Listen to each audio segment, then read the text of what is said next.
Subscribe करिए short and dictations channel को और दबाइए इस बेल आइकन को ताकि आपको मिले latest updates. Be ready. 5 seconds. Start. Mr. Vice Chairman, I rise to speak with a deep sense of anguish and a deep sense of helplessness. What can you say about the atrocities against women in a country like ours? Even yesterday, we saw noisy scenes in both the houses. All over the country, people are up in arms when there is a suggestion, when there is an amendment to suspend Article 21 of the Constitution of India. All over the country, people are up in arms. 80 people are objecting. People are talking from rooftops about the precious right to life and the precious right to liberty. And yet, in the same country, when you take a woman and burn her, you will be defended in the name of religion. In this background, even to talk about atrocities against women is an exercise in futility, and the only thing that is worse than atrocities against women is to give up, not to speak about it, and not to fight against it. And sir, this is the only reason why I am here today, at least to show that as far as women are concerned, however helpless we may be, however hopeless we may be, and however much the people may refuse to look at the problems, we will still fight till the last, till the end, to protect our own rights, because we know for sure that nobody else is going to protect our rights. Sir, I also want to express my anguish over the speeches that were made just before me. Sir, the Honorable Lady Member spoke. This is the tragedy of the situation. The Honorable Lady Member who spoke said so much about the atrocities that were being committed against women. Sir, I am not hiding any brief for any government or for any political party.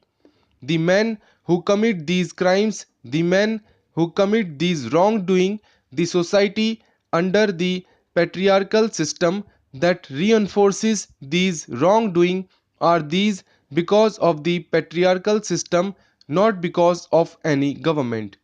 This is the tragedy that we attempt to trivialize the serious issue of problems relating to women. The Honorable Lady Member referred to the present government. I want to ask her whether, under any other government, no atrocities against women took place. Am a woman first, and I will defend to my last breath the right of women. One more thing I would like to say about what she has said before I go on to the main speech which I want to make on this subject. The Honorable Lady Member referred to the budget. I only want to place it on record that this is not shameful thing that the price of sindoor has been lowered. It may be that she agrees with it, may be that she does not agree with it. Many women do use it or do not use it, but merely because the price of sindoor has been reduced, you cannot say that it is an insult to women. It is not an insult to women.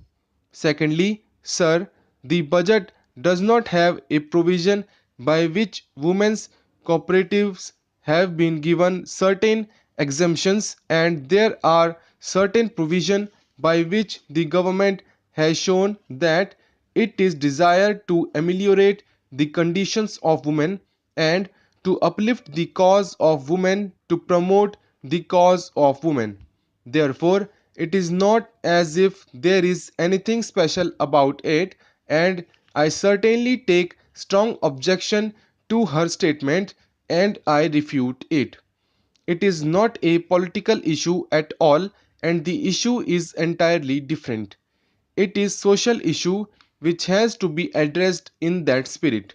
Sir, time and again in this house, outside the house, on public platforms, in rallies, in women's groups, demands are made and demonstrations are held and laws are passed and jokes are written. Even our colleagues say in the lobbies here today, it is a Women's Day. You must speak about women's issues and all the women should get together.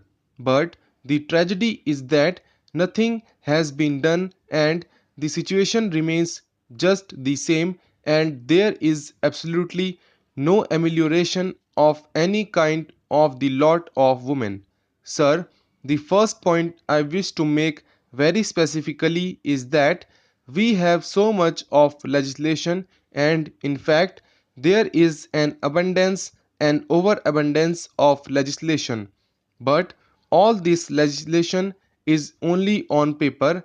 I say this because as long as there is no implementation, as long as there is no effective implementation of this legislation, as long as you do not bridge the gap between the government and the people, between the legislature and the people, all this legislation is not worthy the paper that it is written upon. I want to quote only a very simple example. These laws are followed more in their breach than in their observance. This popular observation on need to be changed in context to social harmony in the society in times to came here.